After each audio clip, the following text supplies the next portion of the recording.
Pode louvar a Deus com as palmas.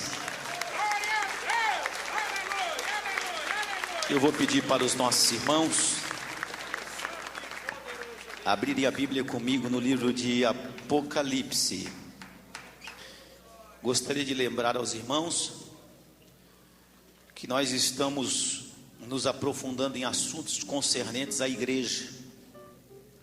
Não é nenhuma campanha, mas eu diria que são coisas concernentes à igreja, coisas que a igreja precisa ouvir, receber, e se sentir a necessidade de tomar uma atitude, que a igreja assim o faça.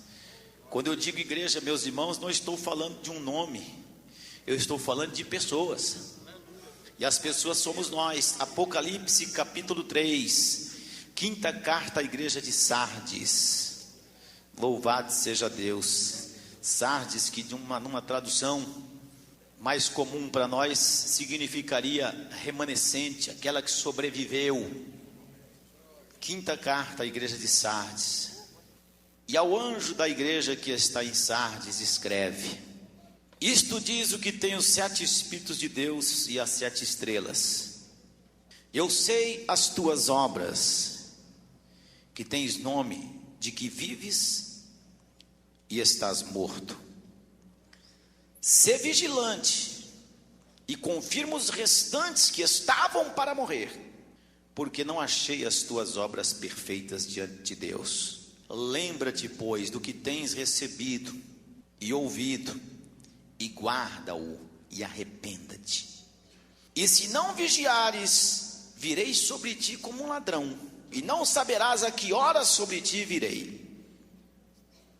Mas também tens em Sardes algumas pessoas que não se contaminaram, ou não contaminaram os seus vestidos, e comigo andarão de branco, portanto, ou porquanto são dignas disso. O que vencer será vestido de vestes brancas, e de maneira nenhuma riscarei o seu nome do livro da vida. Só deixar aqui um ponto para a igreja, não é o nosso tema hoje. Tem muita gente que acha que uma vez salvo, está salvo para sempre. Não ouça essas coisas, meus irmãos. Uma pessoa não pode dizer: eu estou salvo, agora eu já aceitei Jesus, já conheci o Senhor, posso fazer o que o diabo quer, que eu já tenho o meu nome no céu. O que é isso? De onde as pessoas tiram essa ideia? Ah, mas Cristo predestinou. Todos nós nascemos predestinados à salvação. Ou você acha que Deus faz você e Deus fica separando A, B, C, D para cá, ou senão fica tipo A para cá, B para cá, isso aqui vai para o inferno, isso aqui vai para o céu. Nós temos a opção. Deus fez todos nós para a salvação. A Bíblia fala que todos nós fomos criados para a aquisição da salvação. Agora, esse texto já está dizendo: olha, o que vencer, não tem lugar para quem não vence, é preciso vencer. O que vencer será vestido de vestes brancas, e de maneira nenhuma riscarei o seu nome. Ou seja, tem pessoas que têm o seu nome riscado, é isso que a Bíblia está falando? Ou será que eu estou ficando gagá? É isso mesmo ou não? Será que está difícil assim traduzir isso? Está em outra língua? To the winner? Será que não é? Está em português, olha aqui. O que vencer será vestido de vestes brancas, e de maneira nenhuma riscarei o seu nome. Ora, nós usamos aqui a simples questão, a matemática do português. O perdedor tem a possibilidade, se não há tempo, de se recuperar e ter o seu nome riscado. Ou não é isso? É ou não? Então cuidado, meus irmãos, cuidado, porque alguns momentos antes eu li para vocês: lembra-te, pois, do que tens recebido e ouvido, e guarda-o. Guarda-o, é isso. Quem tem ouvidos, ouça o que o Espírito diz às igrejas. Fala conosco, Senhor meu Deus, nessa noite. Fala conosco, fala com a sua igreja nessa noite. Fala, Senhor meu Deus, fala. Em nome de Jesus Cristo, fala conosco, meu Deus. Fala conosco em nome de Jesus. Amém, amém. Toma os seus lugares, meus irmãos, toma os seus lugares. A igreja de Sardes recebe uma classificação interessante. A igreja que tem o nome de que vive, mas está morta. Existem 2 formas de cessação da vida quando se trata de vida espiritual de igreja. A primeira forma de cessação da vida de uma igreja como uma entidade que agrega almas, que nós chamamos de a verdadeira igreja, existem às vezes igrejas que fecham as suas portas. Nós já tivemos várias no Brasil, que por alguma razão fecharam as suas portas. Não cabe a nós criticar, não cabe a nós agir como juízes e ficar julgando isso ou aquilo. Isso não é papel nosso. Nosso papel é orar para que Deus continue salvando, não é verdade? Não entendo por que exista crítica destrutiva ou crítica que serve às vezes para nos fazer pensar que somos melhores que os demais. Porque às vezes a crítica é dirigida assim, tipo, é a crítica que vai para dizer, eu sou melhor que você. É tudo bobagem, meus irmãos. Se nós somos crentes, nós temos amor de Deus em nosso coração e não temos prazer na morte de ninguém, muito menos de uma igreja, não é verdade? E existe, meus irmãos, a forma da cessação da vida, que é a forma mais estranha que existe para uma igreja, é aquela que tem nome de que está viva, mas está morta, é o morto-vivo. A igreja de Sardes, ela está, eu diria, encaixada dentro dessa situação. Uma igreja que estava na UTI da vida espiritual, uma igreja que tinha toda a aparência, não estava com as portas fechadas e que estava bem. Mas era uma igreja que recebe de repente uma palavra como essa: eu sei as tuas obras. Era uma igreja atuante, uma igreja que estava aberta, era uma igreja que estava funcionando, para vocês entenderem. Parece que você está viva, mas você está morta. A igreja está aqui. Dá glória a Deus aí, coluna. Não, estou falando para coluna mesmo. Dá glória a Deus aí, mármore. Você é a igreja, nós somos a igreja. Nós compomos o corpo de Cristo. Só para vocês entenderem o conceito que eu estou usando espiritual a respeito da igreja.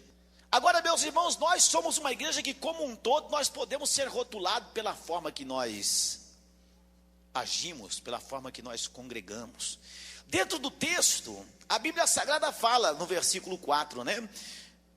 Mas também tens em Sardes algumas pessoas que não se contaminaram. Ou seja, uma igreja como um todo pode ser julgada, puxa, a igreja está fria, puxa, a igreja está diferente, puxa. Mas mesmo dentro de uma igreja que de repente recebe esse rótulo de que tem um jeitão de que está viva, mas está morta, nós vemos aqui que existe uma classificação, mesmo em meio a tanta coisa que às vezes rotula uma igreja como uma igreja com aparência de viva, mas morta, existem pessoas que não se contaminaram.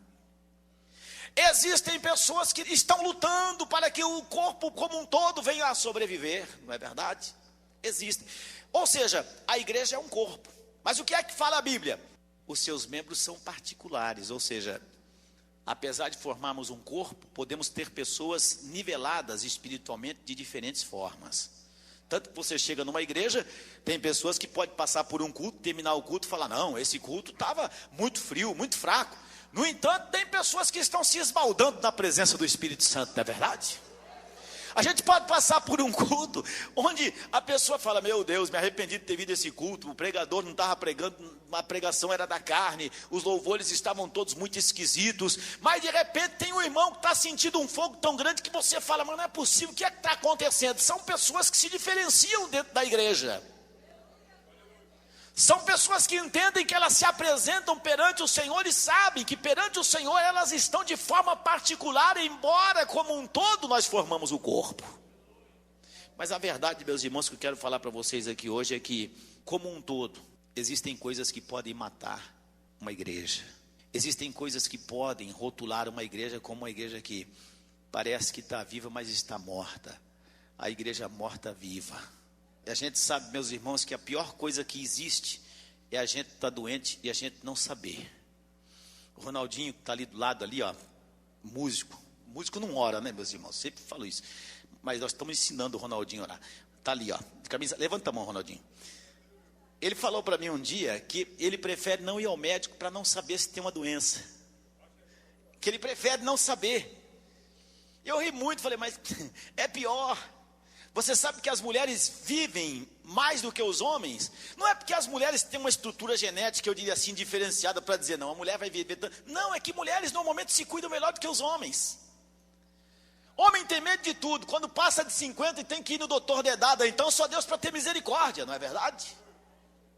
Parece parece que tem uma coisa, não gostam de se cuidar. Claro que com essa questão de conscientização sobre a saúde, nós estamos vendo que nós estamos vivendo mais no nosso querido Brasil. A idade média, ou seja, do brasileiro hoje, ela aumentou tanto. Há 25, 30 anos atrás, nossa expectativa de vida era baixa. Na década de 70, uma pessoa morria com 58, 60 anos. Morreu velho, viveu muito e tal. Hoje nós já temos aí, por exemplo, Oscar Niemeyer tem mais de 100 anos. Agora, meus irmãos, para se viver bastante, o que acontece? A pessoa tem que estar dentro dos prazos determinados pela própria razão, eu diria, se consultando para ver se tem alguma coisa. Quantas mulheres morrem de câncer de mama? Por quê? Porque tem medo. Eu vou fazer o exame, sei lá, e se eu tiver o câncer de mama? Mas não é muito melhor fazer o exame para saber antes que a coisa esteja já espalhada pelo corpo inteiro? Ora, é assim que se preserva a vida, e assim também se preserva a igreja. O que acontece, meus irmãos, é que 99% das igrejas que eu conheço não gostam de ouvir o diagnóstico. Se eu chegar aqui e ficar 15 minutos falando, igreja, eu me admiro a fé de vocês. Meu Deus, o Espírito de Deus está sobre vocês de tal forma que eu não sei nem falar o tamanho da presença do Espírito de Deus na presença de vocês. Vocês são uma bênção. Como vocês são tremendos. É só falar, eu determino que está tudo certo. Receba, e meus irmãos, vocês são demais, vocês são tremendos. Eu vou descer do púlpito, vou receber abraço. Pastor, Deus usou o irmão. Mas se eu chegar aqui com aquele sentimento jereminiano, existe isso, jereminiano? Coisa de profeta Jeremias, sei lá.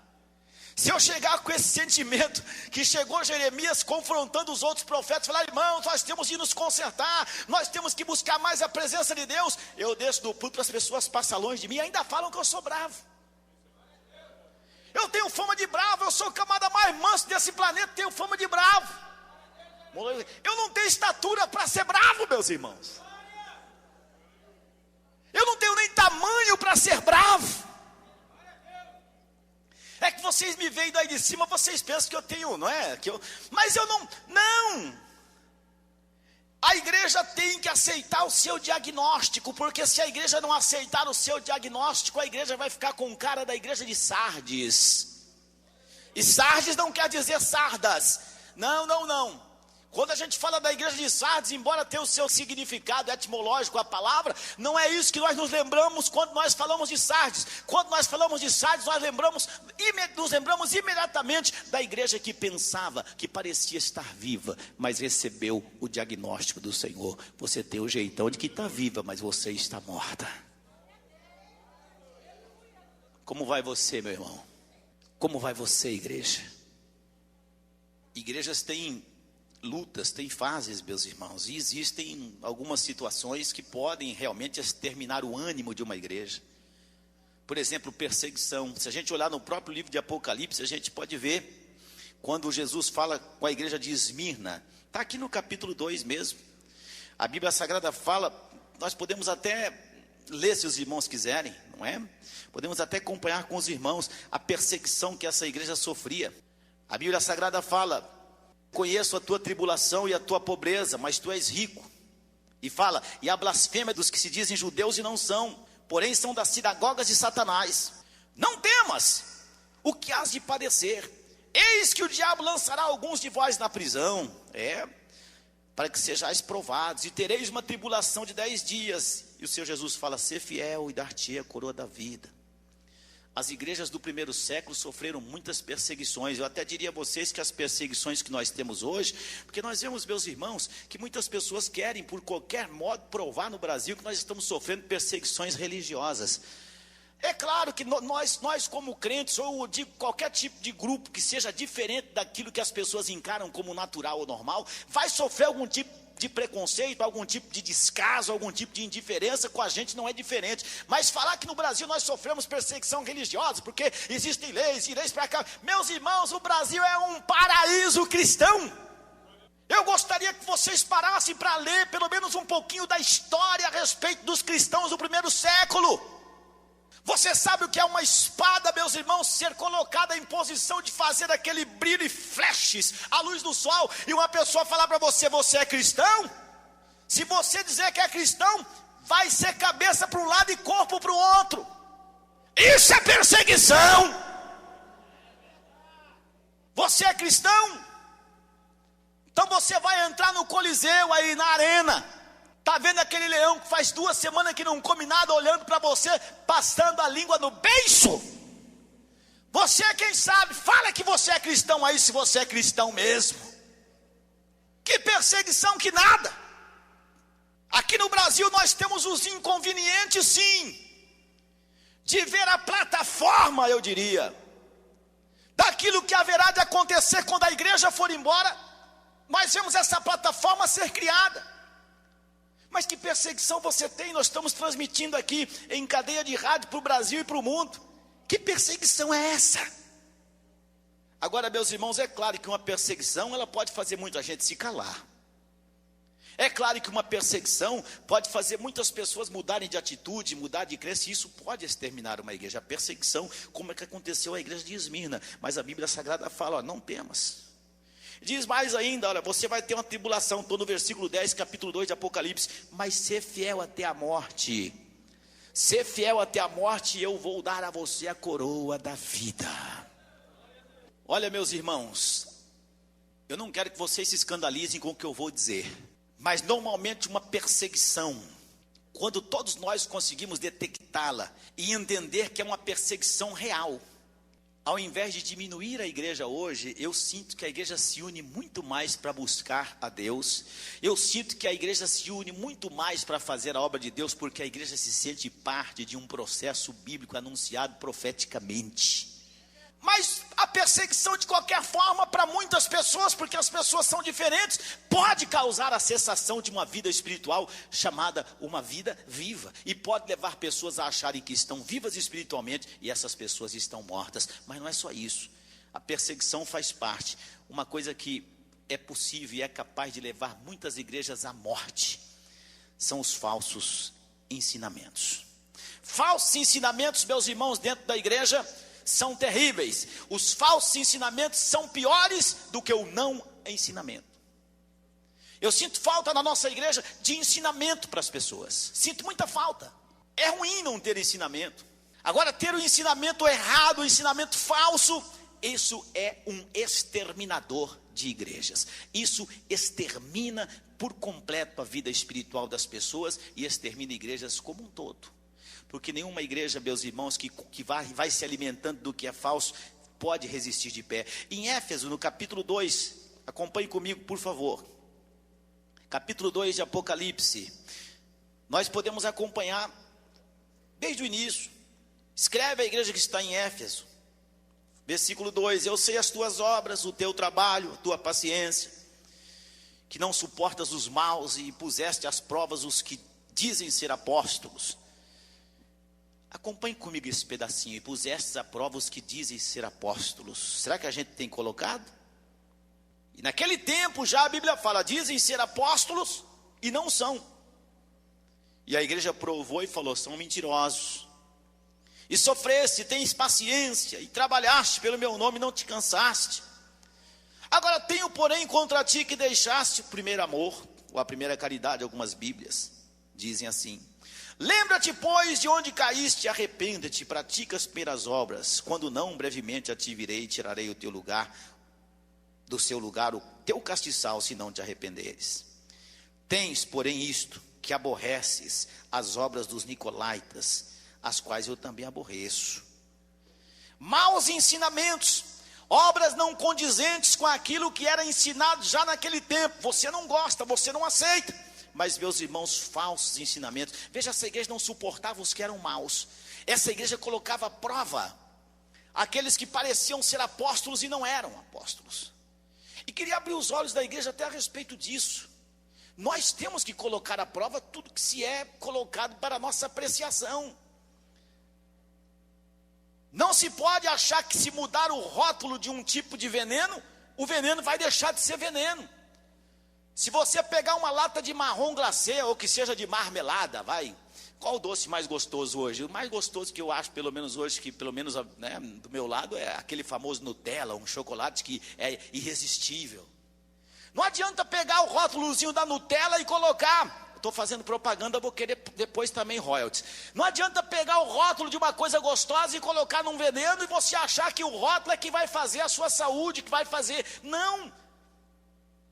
Nós temos de sim provar. A Bíblia Sagrada fala que a igreja de Éfeso, embora estivesse passando também por situação bastante delicada, era uma igreja que pelo menos ela estava ali provando os apóstolos. Era uma igreja que não resistia aos maus. Era a igreja que estava ali aborrecendo obras que não eram condizentes com aquilo que já haviam aprendido e realmente era de Deus. Falsos ensinamentos, meus irmãos, quando a igreja não os percebe, leva uma igreja à morte espiritual. Falsos ensinamentos matam qualquer igreja. Isso aconteceu também na igreja de Pérgamo.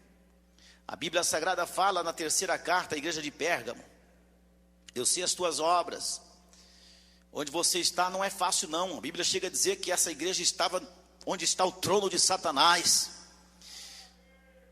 e retens o meu nome e não negastes a minha fé. Ainda nos dias de Antipas, minha fiel testemunha, o qual foi morto entre vós, onde Satanás habita. Uma igreja que tinha um mártir. Mas umas poucas coisas tenho contra ti, porque tens lá os que seguem a doutrina de Balaão. Olha a falsa doutrina aí, tá vendo? Segue a doutrina de Balaão, o qual ensinava Balaque a lançar tropeços diante dos filhos de Israel, para que comessem dos sacrifícios da idolatria e se prostituíssem. Veja os falsos ensinamentos, meus irmãos. Veja o que é que vai matando uma igreja, o que é que vai destruindo uma igreja. A Bíblia Sagrada fala que se vem uma pessoa ter contigo e não traz a mesma doutrina, o que fala a Bíblia? Nem o recebais.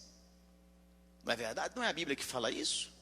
Ora, qualquer palavra, meus irmãos, ou qualquer coisa que não está dentro daquilo que nós conhecemos biblicamente, a Bíblia Sagrada fala que não pode de forma alguma ser tolerado. A Bíblia Sagrada fala que existem situações que as palavras são levadas ou são trazidas para nós, e essas palavras são introduzidas de forma tão sutil, e nós às vezes não percebemos, mas são doutrinas de demônios. De tão sutil que são essas palavras, de tão sutil que são as formas de colocação de coisas que pervertem o bom andamento de uma igreja e que levam uma igreja à morte espiritual.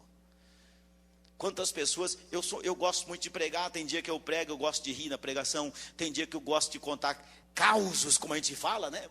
Casos, mas a gente fala, não é, gosto, mas sem perder a seriedade daquilo que estamos fazendo. A partir do momento, meus irmãos, que nós transformamos uma pregação apenas em piadas, deixou de ser uma pregação legítima.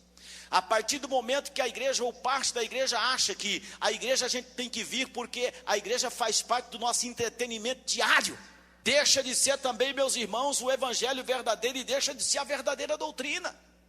A partir do momento que nós achamos que a gente vem à igreja todos os dias para que nós recebamos apenas coisas que são para nós motivacionais, também deixamos de estar, meus irmãos, falando as verdades que vocês precisam ouvir.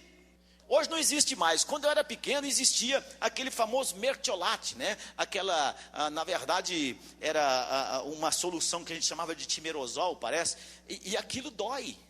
Hoje até um mertiolate, hoje já não dói mais, tá lá, não dói mais. Eu me lembro que um dia o meu irmão vinha andando de bicicleta e ele estava tentando se aparecer para a meninada da nossa idade, né? E ele pegou a bicicleta e vai, e pedala, passou perto da gente e soltou aquele grito: olha a velocidade! Só se esqueceu da curva. Mas não deu outra, meus irmãos, não deu outra. Do jeito que ele entrou na curva, tinha um poste bêbado bem na frente dele, mas bateu no poste que arrebentou todo a bicicleta, o poste, e ele se ralou tanto que dava para ver nas pernas aqueles negócios brancos, que nem saía sangue direito, saía aquelas pontinhas. E o meu pai, não é, interior, década de 70, o que fazia? Traz o mertiolate, traz o mertiolate. E o meu pai está lá, não, era cada mertiolate que passava, parecia que estava degolando uma pessoa. Doía o mertiolate? Doía. Para que doía? Por quê? Porque estava acontecendo uma reação ali. As bactérias estavam sendo mortas, havia ali uma forma de impedir o crescimento de repente de uma infecção mais profunda ou coisa assim. É o que a igreja às vezes precisa. Não é que a igreja todo dia tem que chegar aqui e ouvir o pastor parecer que está zangado, porque ninguém aguenta uma igreja assim também. Todo dia o pastor parece que está zangado e fala seus caras. Não, não é isso. A igreja tem que ter um equilíbrio. Existem momentos, meus irmãos, que nós temos que viver o momento mertiolate. E existem momentos que nós temos que viver o momento festa de casamento e aniversário. Tem dia, meus irmãos, que está tudo docinho, mas tem dia que não está tão doce assim. Mas mesmo estando tão doce assim, nós temos de entender o que Deus quer falar conosco para que a igreja não morra, para que você espiritualmente não morra.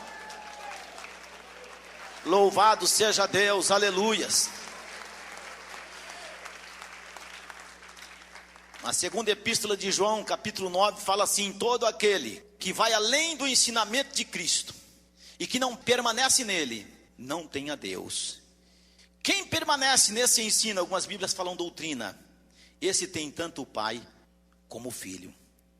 Se alguém vem ter convosco e não traz essa doutrina, não recebais em casa. E ele é duro, hein? Nem o saudeis. Pregar isso hoje dá até a sensação que você está criando dissensão entre as pessoas. Mas está na Bíblia. Nós não podemos permitir, meus irmãos, que coisa alguma venha deturpar a legitimidade da palavra de Deus, porque se isso acontecer, vai ser o caso de parecer que nós estamos vivos. Essa carta à igreja de Sardes não é uma igreja que estava fechada, presta atenção nisso. Recentemente eu falei para vocês que Deus faz sim acontecer quantidade com qualidade, claro que Deus faz.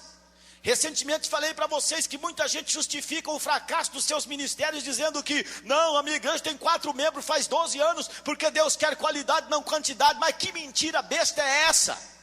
É claro que Deus faz sim, ou seja, qualidade de quantidade. É evidente que nós não podemos justificar a nossa falta de empenho na obra de Deus com a quantidade de pessoas que tem na igreja dizendo que não, pelo menos aqui são todos santos e salvos. Não é assim.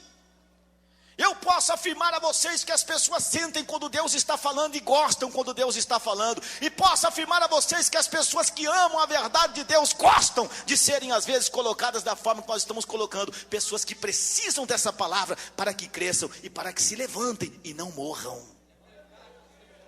Nós vemos, meus irmãos, no entanto, não tentando desdizer o que eu disse, mas nós vemos que existem os dois lados, as duas pontas do fio aí, né? Da mesma forma que existem pessoas que não conseguem criar uma igreja porque são antipáticas, porque não se preparam para tal, existem também, meus irmãos, movimentos às vezes de grandes multidões, movimentos às vezes que estão, eu até diria, na ordem do dia, mas são movimentos de pessoas que espiritualmente estão mortas, porque criaram para si os nicolaítas, porque aceitaram doutrinas falsificadas, porque entendem que não, igreja é algo mais social do que espiritual. É evidente que na igreja nós temos a nossa parte social, afinal de contas nós somos ou não somos uma família? Somos uma família, claro que sim. Mas, meus irmãos, nós não podemos permitir de forma alguma os Balaões e os Balaques em nosso meio.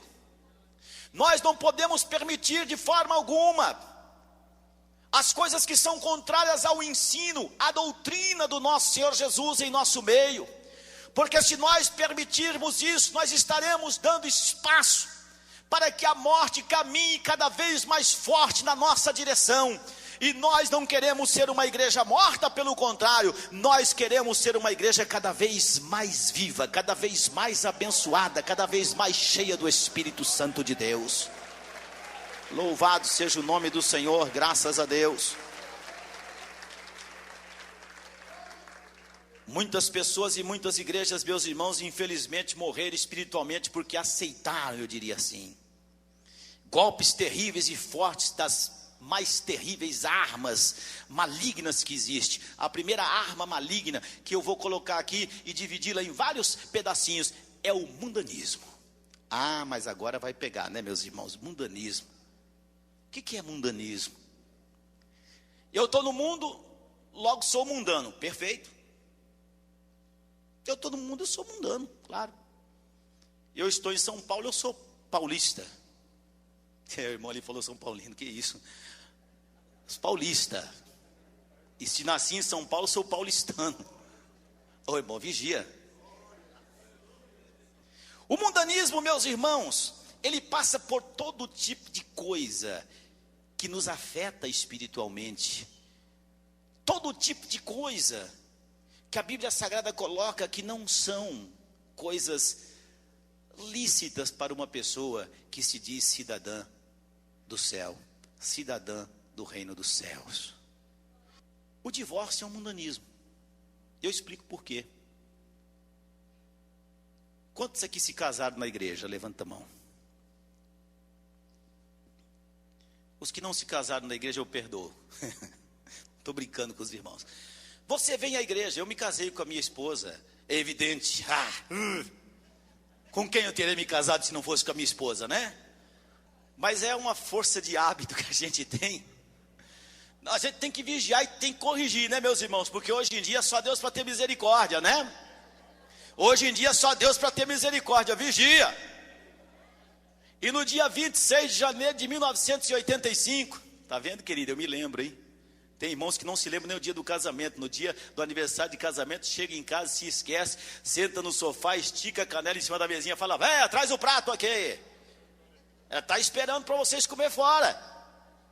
Mas, irmão Norival, tem isso a ver com a mensagem? Tem a ver que isso tem a ver com o divórcio. Pensaram que eu estava brincando? Não, não é por acaso que eu estou colocando. Mas, meus irmãos, eu estava falando da questão do divórcio. A gente vai à igreja, chega na presença de Deus, e a gente ainda fala, né? Na presença de Deus e na presença das testemunhas.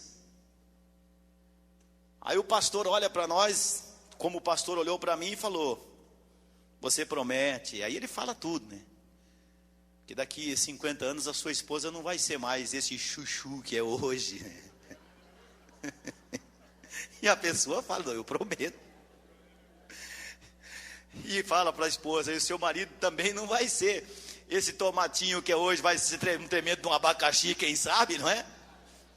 Mas você promete na tempestade, na bonança, você promete agora, na juventude, na velhice, você promete às pessoas, eu prometo, eu prometo, eu prometo, eu prometo. Fazem todos os tipos de promessa, e pensam que estão fazendo uma promessa diante do homem. Alguns têm a coragem de dizer depois, não, mas o meu casamento foi desfeito, porque não foi preparado por Deus. Você acha que Deus é quem vai escolher a sua namorada? Você acha que Deus é quem vai escolher a sua noiva? Essa é uma forma absurda de tentar culpar aquele que não pode ter a culpa pelo seu fracasso, ou de tentar eximir-se da culpa da sua má escolha. Nós temos o período do namoro. O que é namoro? É conhecimento. No namoro você percebe o jeitinho daquela que será a sua esposa, ou daquele que será o seu esposo. Homem e mulher, estou falando, hein? Você percebe, você sabe, você percebe através de como essa pessoa se manifesta em relação às pessoas, em relação à família. Depois me vem dizer, depois de 2 anos, porque eu não achei que fosse assim. E sabe de uma coisa? O que acontece, meus irmãos, é que as igrejas começaram a dar vazão à carnalidade e ao mundanismo. O processo social do mundo foi criando um grupo de pessoas que se eximia das próprias culpas ou das próprias responsabilidades para criarem lares desestabilizados, lares divididos, em nome do famoso divórcio, que antigamente as pessoas chamavam apenas de desquite. Você está entendendo? Muitas igrejas sucumbiram, meus irmãos, ao mundanismo. Quando a gente fala de imoralidade, quantas igrejas, meus irmãos, têm sucumbido à imoralidade? Quantas igrejas as pessoas vêm à igreja, parece que estão num salão de baile. Quantas igrejas as pessoas vêm participar de um culto, dá vergonha de dar oportunidade para as pessoas que vêm cantar à frente, porque parece aquilo que eu não quero falar, mas que vocês já sabem. E cantam e fazem gestos, dão reboladinhas e mexem com a mão. Quem é que falou que Jesus quer isso? Parecem artistas, imitando Beyoncé, imitando Lady Gaga. É Lady Gaga, né? Mas para mim é Gaga. Imitando pessoas do mundo, aí trazendo para dentro da igreja o famoso mundanismo, e está cantando. Tem um grupinho de despreparados que está lá. Eu recebo. Vai recebendo, vai recebendo. vai recebendo, daqui a pouquinho você vai ver onde é que você vai parar. Mundanos, profanadores do sagrado, não gostam da doutrina e não gostam da palavra de Deus, só tem boca para criticar aqueles que querem fazer de um culto ou de pessoas na presença de Deus uma expressão maior da santidade. Não querem se santificar, mundanos, corruptos,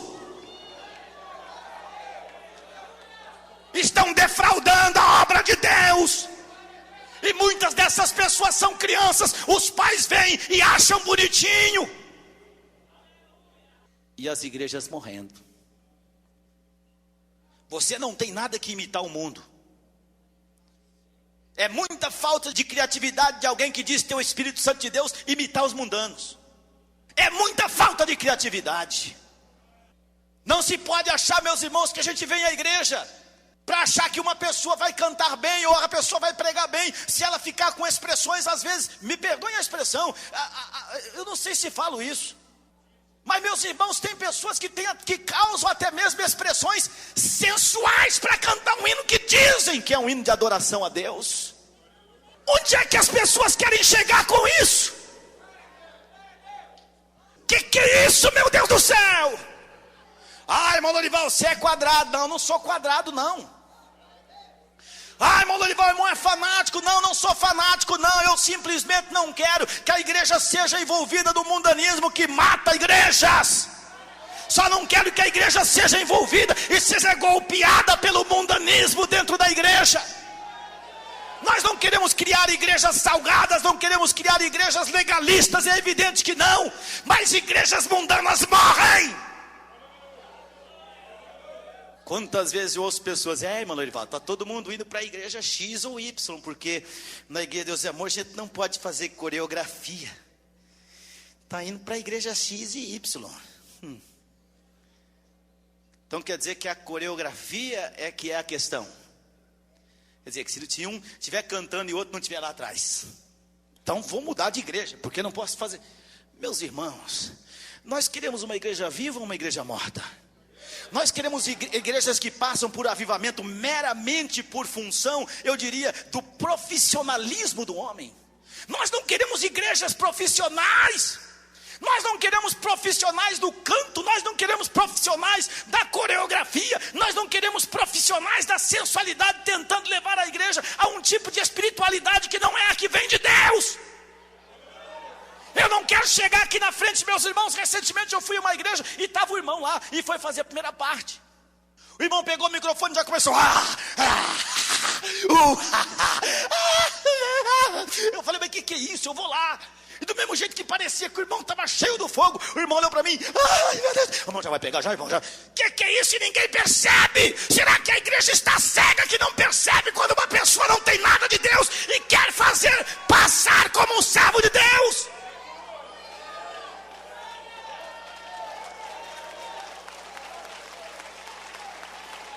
A igreja viva, tudo o que ela precisa, meus irmãos, é da presença de Deus para sentir tudo que Deus está transmitindo a ela. Ela não precisa de nego rebolando na frente, não precisa de nego falecendo. A igreja não precisa disso. A unção de Deus não cai porque o homem vem rebolando e cantando o hino na sua frente. Golpes terríveis que a igreja tem sofrido. O diabo vem devagarinho, meus irmãos, pezinho, pezinho. Quando as pessoas percebem, as pessoas já receberam o golpe. E o golpe da concupiscência da carne, a concupiscência dos olhos. Materialismo tomando conta da igreja. Recentemente, o missionário Davi Miranda sabiamente conclamou a nossa diretoria e a toda a igreja: vamos parar com esse negócio de convidar os outros para vir receber dinheiro na igreja, que estava demais. Parece até que estamos andando na contramão da história. Porque a sensação que eu tenho é que as pessoas o que mais oferecem hoje é isso. Eu faço a campanha do 7 traga, que no 7º dia, como se fosse algo assim tipo ritualístico. Vem que você depois de 7 dias vai receber. Meu Deus, isso aí é do tempo que o pessoal vendia cogumelo da lua. Enquanto estava anunciando, venha receber aqui, irmão. O que foi? Não, irmão, eu era muito pobre. Viu aquele BMW ali? Deixa eu ver aquele BMW ali. Pega a chave, tem uma chave aí. Viu aquele BMW ali? Na campanha como o irmão. Aí exalta o pregador, sem jeito eu. É Deus, né, irmão? Por dentro sou eu mesmo, né? Materialismo está matando as igrejas. Materialismo está matando as igrejas. Eu sempre falo, os irmãos riem e levam até por outro lado, entendo que às vezes parece engraçado, mas meus irmãos, é preciso voltar a ter aquele raciocínio bíblico, lógico e honesto. Eu vou à igreja para ouvir Deus falar, vou me encher de Deus, vou me encher da presença de Deus, vou me encher do gozo do Espírito Santo de Deus, sem esperar receber um BMW ou comprar uma casa em Alphaville ou Alfavela, seja lá o que for. O que Deus vai me dar, porque a Bíblia fala que eu busco e Ele providencia tudo que eu preciso na minha vida. Não é que Deus quer que você seja miserável, pobretão, não é isso não.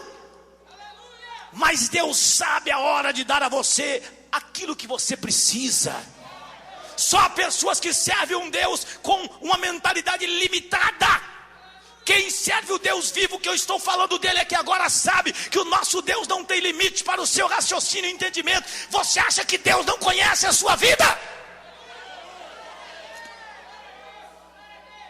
Você acha que você vem à igreja e Deus não está vendo você? Você acha que você precisa chegar para o Senhor e falar: Senhor, em casa não tem nem arroz? Você acha que Deus não está vendo? Deus não quer você miserável, é evidente. Deus quer que você tenha bem, sim, claro que sim. Mas nós não podemos permitir, meus irmãos, que o nosso amor ao mundo acabe nos levando por esse caminho materialista, esse caminho de ausência completa de Deus. O que fala a Bíblia, 1 João: não ameis o mundo, nem o que há no mundo. Se alguém ama o mundo, o amor do Pai não está nele. É o que a Bíblia está dizendo. Porque tudo que há do mundo, a concupiscência da carne, a concupiscência dos olhos e a soberba da vida, não vem do Pai, mas sim do mundo. E Jesus disse: eu venci o mundo, nos fazendo entender que nós, se tivermos Ele em nossa vida, também já somos vencedores. Não é questão de miséria, meus irmãos, não é questão, notem isso, não estou dizendo que Deus quer você pobre, não estou dizendo isso, mas acontece que chegou um ponto que as pessoas só vinham à igreja se tivesse algum benefício na sua vida física ou na sua vida material. Essas pessoas não se alimentam. Essas pessoas passam materialmente a ter tudo. Essas pessoas passam, quem sabe, fisicamente a estar livre de quase tudo. Mas ouvem a sentença que Jesus pronunciou a respeito da igreja de Sardes: tens o nome de que vives e estás morto. Nós falamos sobre o mundanismo e vamos falar agora, só para encerrar, sobre a indiferença. Uma das coisas mais terríveis, meus irmãos, uma das armas mais eficazes, eu diria assim, do diabo, é a indiferença. A indiferença leva as pessoas a perderem o primeiro amor. Quando eu falei sobre a igreja de Éfeso, eu falei sobre isso. Leva as pessoas a perder o primeiro amor, a serem contaminadas de tal maneira que elas passam a já não ligar mais para nada. Atendo algumas cartas quase todos os dias.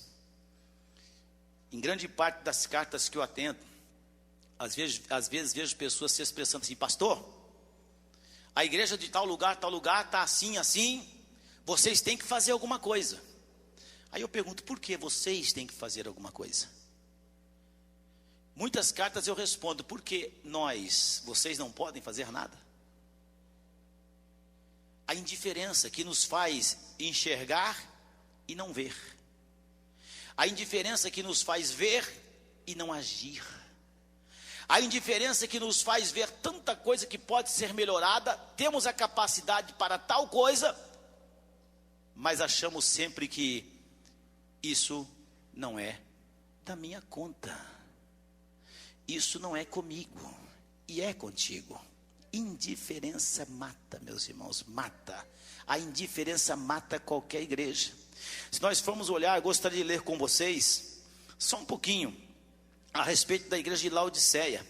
A indiferença contaminou de tal forma essa igreja, fazendo essa igreja se tornar repulsiva diante de Cristo. Acompanhe comigo, por favor, capítulo 3 ainda, a 7ª carta, à igreja de Laodiceia, versículo 15 e 16. Eu sei as tuas obras, nem és frio, nem és quente. Oxalá foras frio ou quente. Assim, porque és morno e não és frio, nem quente, vomitar-te-ei da minha boca. Nós não temos necessariamente, meus irmãos, de repente que nos opor à igreja para matá-la, não. É só nós agirmos com indiferença. Deixa eu falar para todo mundo aqui, falar para todo mundo que está ouvindo. Todos nós somos responsáveis. Todos nós somos responsáveis. Todos. Porque nós somos a igreja. Tem muitas pessoas que com a sua indiferença já estão praticando um ataque à igreja. Já estão matando uma igreja. A falta de participação, meus irmãos, nas atividades de uma igreja é uma forma de indiferença, claro que é. Pessoas que têm condições, não é uma reclamação, eu estou fazendo aqui um comunicado à igreja. Tem pessoas que têm condições de chegar na igreja no horário certo, mas só chega atrasado. Só chega atrasado. É uma forma de indiferença.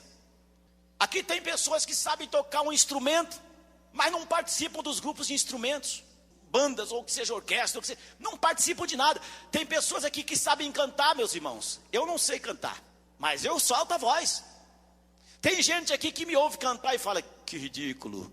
Amém, é ridículo, mas eu estou usando de repente o meu ridículo de todo o meu coração para tentar pelo menos fazer o que eu não sei, mas estou tentando pelo menos fazer. Você que sabe cantar e não canta, não solta a sua voz e acha a minha voz ridícula, olha, pode ter certeza que você está enquadrado dentro dessa indiferença. Você não é nem morno nem quente, você vai ser vomitado se você não se arrepender.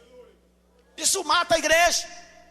Quantas pessoas, meus irmãos, não tem o mínimo de interesse em fazer nenhum tipo de movimento evangelístico, nem na sua igreja, nem na sua vizinhança, nada. Isso também retrata a indiferença de tanta pessoa, tanta gente. Quantas pessoas, meus irmãos, não têm a mínima vontade de estudar a palavra de Deus, não tem a mínima vontade de participar de nada que uma igreja faz, que a sua comunidade espiritual faz, indiferentes. Isso mata a igreja. As pessoas empurram para outras pessoas uma responsabilidade que é delas. Pessoas empurram para outras pessoas coisas que elas podem fazer. Agora, se fosse o contrário, se cada um fizesse exatamente o que sabe fazer, imagine vocês, meus irmãos, que tamanha diferença nós faríamos. Quanta coisa seria muito diferente do que é. Quantas almas, incluindo pessoas que estão dentro da sua própria família, seriam salvas se você fizesse aquele pouquinho que você pode fazer, mas pela indiferença você não faz e empurra com a barriga ou empurra para outra pessoa. Tem uma música que fala que anjos não choram, mas o anjo da igreja chora. Quando ele é o anjo da igreja, ele chora. Quando a igreja não é participativa, quando a igreja é indiferente, infelizmente Satanás prospera dentro dessa igreja. Infelizmente essa igreja caminha para a morte. Mas nós não temos, meus irmãos, de forma alguma de ficar esperando isso não. Nós temos um antídoto para tudo isso aí. Nós temos como nos livrar de tudo isso e nós estamos praticando dentro daquilo que nós entendemos. E hoje entendemos muito mais coisas que nós podemos fazer, que o Senhor vai olhar para a nossa igreja e vai falar, o anjo que está na igreja IPDA da Baixada do Glicério escreve, eu sei as tuas obras. Ah, graças a Deus que você tem jeito de que está viva e é viva mesmo. Porque você não tolerou o mundanismo, porque você não tolerou a falsa doutrina, porque você não tolerou o pecado, porque você pregou a verdade, porque você evangelizou, porque você encarou de frente o diabo. Vamos ser honestos, meus irmãos, nós temos coisas que nós podemos fazer e nós não fazemos. Nós temos coisas que estão ao alcance da nossa mão e ficamos parecendo Eli, gordo, barrigudo, sentado na cadeira. A cadeira vai tombar para trás, você vai cair, vai quebrar o pescoço. O que é que você está esperando para se levantar e falar, Senhor, eu estou aqui na sua presença, me levanta, me dá mais uma oportunidade, porque eu quero ajudar a igreja do Senhor a ser uma igreja cada vez mais viva, não é? Temos perseguições, temos lutas, temos problemas, lutamos contra o mundanismo, falsos ensinamentos, indiferença, são coisas que acontecem, nós não podemos ignorar isso, meus irmãos, de jeito nenhum. Mas eu quero dizer a você, que se nós nos levantarmos e assumirmos a nossa posição, nós não vamos deixar o diabo vencer. O diabo já foi vencido.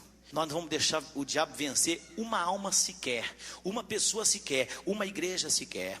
A Bíblia Sagrada fala, meus irmãos, que nós não ignoramos os ardis de Satanás. Nós não ignoramos a forma de agir, o modus operandi de Satanás.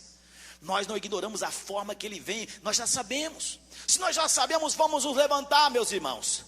Se nós temos aí coisas que levam a igreja, infelizmente, à morte, vamos fazer exatamente o contrário daquilo que leva a igreja à morte. Ao invés da friagem, da indiferença, vamos agir com fervor, com temor, com determinação na presença de Deus. Ao invés de ficar parecendo bobo, eu determino isso, eu determino aquilo, vamos fazer determinação tipo de Daniel. Eu determino que não vou me contaminar com as coisas mundanas. Eu determino que vou pregar o evangelho fora do tempo, antes a tempo, em qualquer momento. Eu determino que vou ser um vaso para a honra da presença de Deus. É isso que Deus quer ouvir de você. É isso que o Senhor quer que essa igreja faça, para que seja uma igreja cada vez mais viva na presença de Deus. Uma igreja animada, uma igreja missionária, uma igreja bíblica, uma igreja de ensinamento, uma igreja, agora sim podemos falar de fogo. Uma igreja que não precisa de rebolado para alguém dar glória a Deus. Uma igreja que não precisa de ninguém imitando Mariah Carey para alguém dar glória a Deus. Uma igreja que sabe muito bem como sentir a presença de Deus. Uma igreja que sabe muito bem o porquê é que ela está congregada. Uma igreja que conhece o seu Redentor. Uma igreja que sabe que a presença de Deus se faz sentir, onde corações abertos glorificam, louvam e estão dispostos a ser tocados pelo Senhor. Levanta-te em nome de Jesus Cristo. Levanta-te espiritualmente. Vocês são a igreja viva, meus irmãos. Vocês são a nação eleita. Vocês são o sacerdócio santo. Quando a Bíblia fala em Apocalipse capítulo 1, versículos 5, 6, começando do 4, 5, 6, tem um pedacinho que a Bíblia Sagrada fala claramente que nós fomos separados e escolhidos por Deus para sermos reis, escolhidos por Cristo para sermos reis e sacerdotes para a glória de Deus, o nosso Pai. Anima-te, povo de Deus. Uma vez vencida a barreira da morte, a única coisa que existe é a vida. Uma vez vencida a barreira da indiferença e tantas outras coisas, a única coisa que resta é Deus dar a você todas as coisas que Deus tem prometido. Eu sempre digo a vocês, não é uma questão de pedir, é uma questão de estar alinhado com as promessas. Alinhado com as promessas de Deus. Que Deus abençoe você, igreja. Graças a Deus que essa igreja é uma igreja viva. Graças a Deus que essa igreja é uma igreja que não permite o inimigo vir atravessá-la com a seta da morte.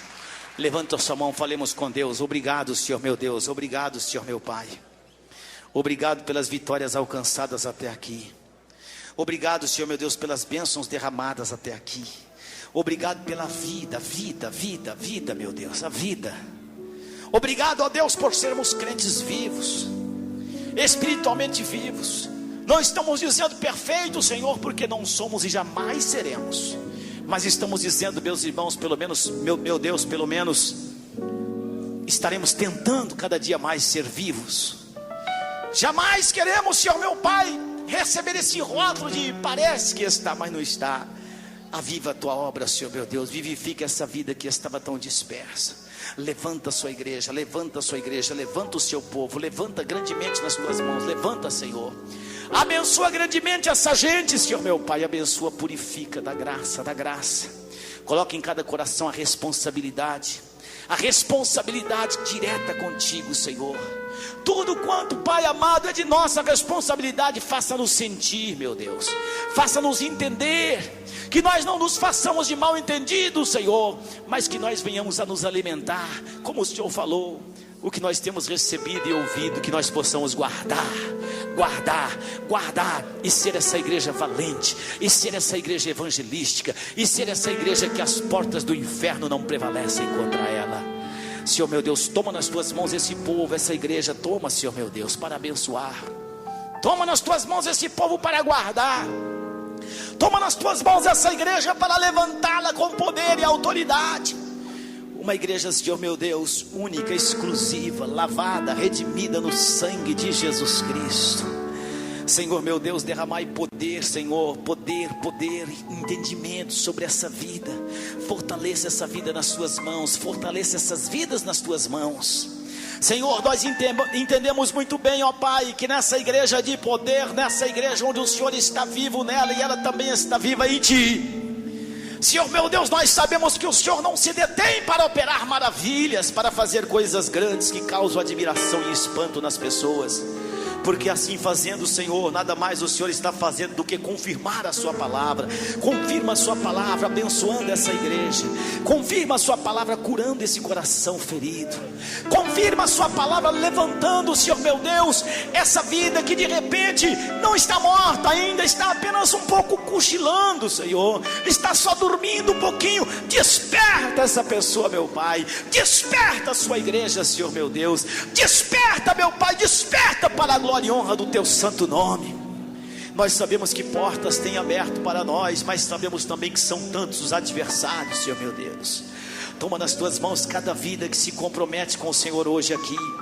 Toma nas tuas mãos cada vida que estava fazendo um compromisso, marcando um compromisso com o Senhor aqui hoje.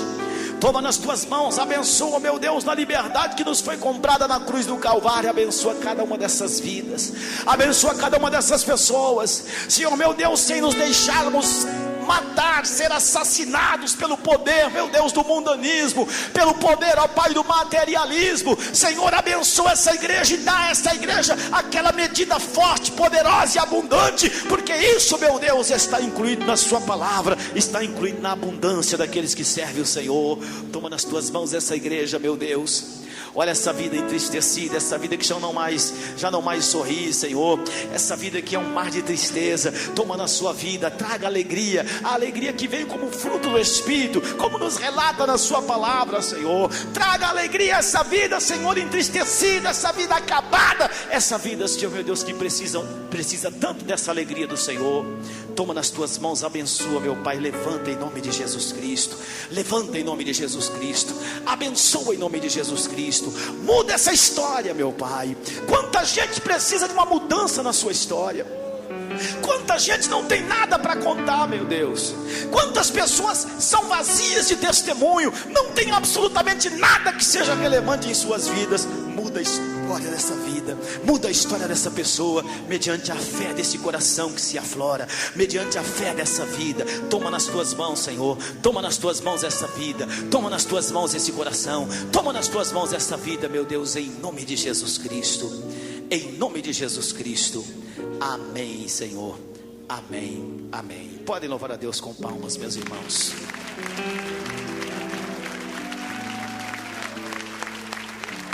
Quero dizer a vocês que para nós, meus irmãos, é um prazer enorme poder pregar a palavra de Deus para vocês. Estou muito feliz com a presença de todos vocês aqui. Bem-vindos todos vocês, recebam o nosso abraço e venham sempre, meus irmãos, sempre mesmo, porque aqui vocês são bem-vindos à casa do Senhor. Digam comigo, a paz do Senhor. Mais uma vez, a paz do Senhor. A paz do Senhor Jesus. Que Deus abençoe vocês, meus irmãos. Deus os guarde. Podem vir receber a unção na cabeça, e eu sei que Deus já está abençoando. Pode confiar que Deus já fez a obra de cura, de milagre. Portas fechadas já foram abertas. Confiem, porque Deus ouviu cada palavra que vocês falaram com Ele em oração nesta noite. Que Deus os abençoe grandemente e que vocês sejam riquissimamente abençoados a cada dia. Se despede de vocês, vosso irmão Lourival de Almeida. Vão com Deus, meus irmãos. Vocês estão abençoados, viu? Vão com Deus, foi um prazer tê-los aqui nessa noite, em nome de Jesus. Vão com Deus.